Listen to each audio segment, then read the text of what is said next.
we're simplifying, we're rationalizing the denominator. What rationalizing the denominator means is I can't have a square root on the bottom of a fraction, therefore I need to get rid of it. So here I have the square root of 3 over 11. So what I'm going to do is break it up. Square root of 3 over the square root of 11.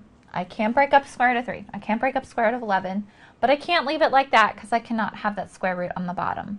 So for me to get rid of the square root of 11, I need to multiply the top and the bottom by the square root of 11. Square root of 3 times square root of 11 is square root of 33. Square root of 11 times the square root of 11 is 11. It will always be whatever's underneath there. We can't simplify that any farther, so we get square root of 33 over 11, which is B.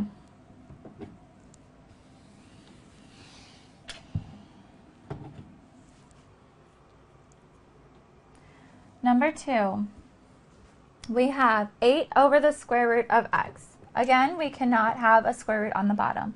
So for me to get rid of it, I need to multiply the top by the square root of x, my bottom by the square root of x.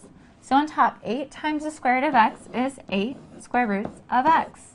On the bottom, square root of x times the square root of x is x. I can't simplify that any farther, so we get choice B.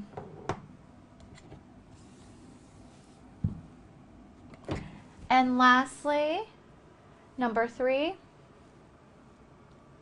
we have 8 over the square root of 7x. So again, no matter what it is on the bottom, we multiply the top and the bottom by it.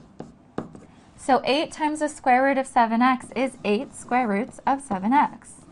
On the bottom, square root of 7x times the square root of 7x is 7x. Can't simplify that any farther, so we get D as our answer.